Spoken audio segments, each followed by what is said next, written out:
నమస్తే, నా పేరు సత్యరాజు. మన అఖండ భారతవనంలో 18వ సార్వత్రిక ఎన్నికలకు సమయం రానే వచ్చింది. ఈ సందర్భంగా మనం రెండు విషయాలు చూడాలి. అసలు ఓటు హక్కు అంటే ఏమిటి, మనం ఎందుకు ఓటు వేయాలి.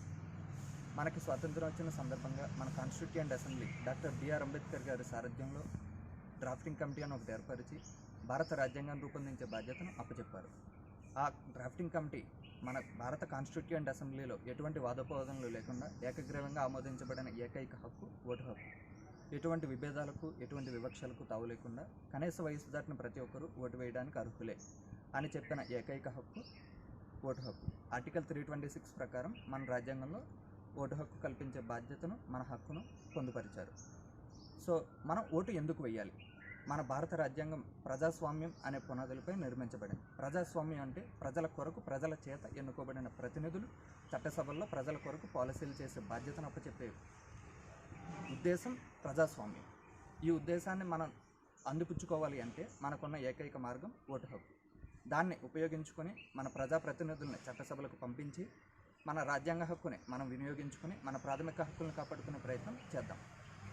1947 నుంచి 2019 వరకు జరిగిన 17 సార్వత్రిక ఎన్నికల్లో కూడా 70% మించలేదు పోలింగ్ శాతం. అది చాలా అవమానకరం.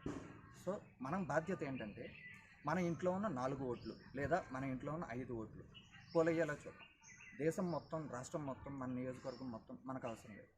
నా ఇంట్లో ఉన్న 4 ఓట్లు పోలింగ్ బూత్లో పడుతున్నాయో లేదా, నా ఇంట్లో ఉన్న 5 ఓట్లు పోలింగ్ బూత్లో పడుతున్నాయో లేదా, ఆ ఒక్కటే చూద్దాం. ఓటు హక్కును వినియోగించుకుందాం.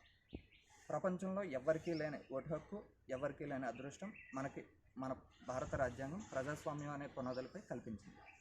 రష్యాలో ఎలక్షన్ జరుగుతాయి కానీ ఒకటే పార్టీ విన్ అవుతుంది. నార్త్ కొరియాలో ఎలక్షన్ జరుగుతాయి, ఒకటే పార్టీ విన్ అవుతుంది. సో పార్టీని ఎన్నుకునే అవకాశం ఇతర దేశాల్లో, కొన్ని దేశాల్లో లేదు. ఆ హక్కు మనకుంది.